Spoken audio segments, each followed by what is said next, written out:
Hello everyone, welcome back to our channel. మనము బయట రెస్టారెంట్స్కి వెళ్ళినప్పుడు కంపల్సరీ ఇష్టపడి ఆర్డర్ ఇచ్చుకునే క్రిస్పీ స్వీట్ కార్న్ రెసిపీ చాలా సింపుల్గా ఇంట్లోనే ఎలా చేసుకోవచ్చో చూసేద్దాం. ఫస్ట్ అయితే స్వీట్ కార్న్ని ఇట్లాగా మొత్తం ఒలిచి పెట్టుకోవాలి. సో ఈ స్వీట్ కార్న్ ఇట్లా నీట్గా ఒలిచి పెట్టుకున్న తర్వాత స్టవ్ ఆన్ చేసేసుకొని ఒక గిన్నె పెట్టుకొని దాంట్లోకి వాటర్ వేసేసుకోవాలి.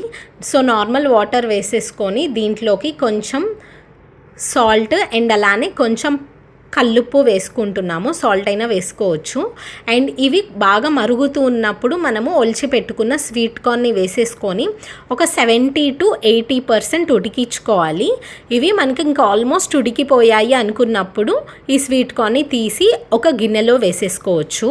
వాటర్ ఏమీ రాకుండా జస్ట్ స్వీట్ కార్న్ని మాత్రమే ఇలా ఒక గిన్నెలో వేసేసుకొని ఇవి కంప్లీట్గా చల్లారిపోయే వరకు పక్కన పెట్టేసుకోవాలి. సో ఇది ఒక అరగంట నుంచి ఒక గంట సేపు పక్కన పెట్టేస్తే మనకి మంచిగా చల్లారిపోతుంది. అండ్ తర్వాత మనము రెసిపీ ప్రిపేర్ చేసుకోవచ్చు.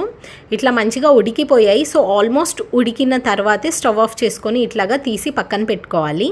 ఇక్కడ చూడండి, మనకి ఆల్రెడీ ఇంకా పొగలు వస్తున్నాయి. సో ఈ కంప్లీట్గా ఈ వేడి అనేది మొత్తం పోయే వరకు పక్కన పెట్టేసుకోవాలి.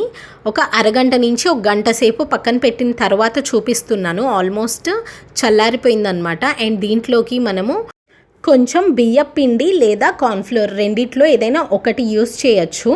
అండ్ అలానే కొంచెం మైదా వేసుకుంటున్నాం. ఈ మైదా వేయడం వల్ల మనకి బైండింగ్ అనేది బాగుంటుందన్నమాట.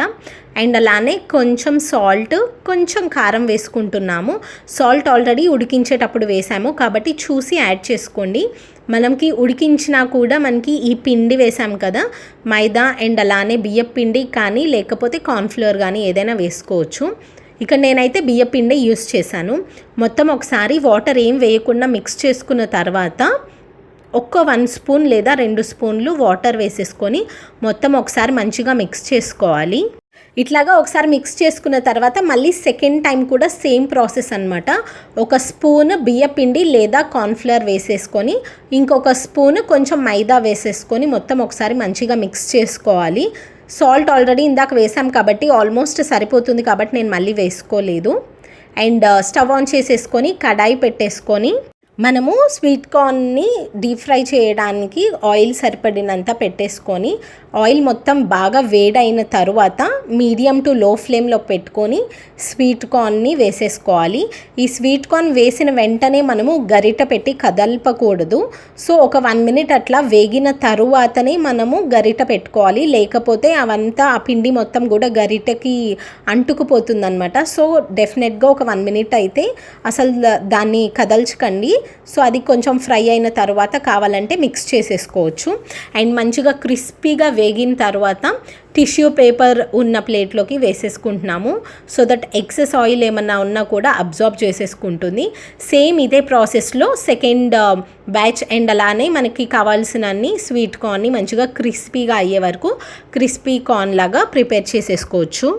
ఇలాగా అన్నీ క్రిస్పీ కార్న్ని కూడా మంచిగా ఫ్రై చేసేసుకొని తీసుకున్నాము. అండ్ ఇలా కావాలంటే ఇలాగా కూడా సర్వ్ చేసుకోవచ్చు. బట్ ఇంకొంచెం చట్పటా టేస్ట్ కోసం జస్ట్ కొంచెం సాల్ట్ అండ్ అలానే కొంచెం కారం వేసేసుకున్నాం. అండ్ అలానే చాట్ మసాలా ఇది మాత్రం కంపల్సరీ. ఇది వేసుకుంటేనే ఆ చట్పటా టేస్ట్ అనేది చాలా బాగుంటుంది. అండ్ రెస్టారెంట్లో తినిన ఫీల్ ఉంటుందన్నమాట. అండ్ ఇవన్నీ వేసుకున్న తర్వాత మంచిగా మిక్స్ చేసేసుకొని పైనుంచి కొన్ని ఆనియన్స్ ఇట్లాగా పచ్చి ఉల్లిపాయల్ని సన్నగా కట్ చేసి వేసుకుంటున్నాము. ఇట్లా అక్కడక్కడ తగులుతుంటే టేస్ట్ అనేది చాలా బాగుంటుంది. ఎవరైనా గెస్ట్ వచ్చినప్పుడు డెఫినెట్గా ఇట్లాగ ఒకసారి ట్రై చేయండి. టైం ఉంటే చాలా బాగుంటుంది. I hope you like this video. Thank you so much for watching. Please subscribe.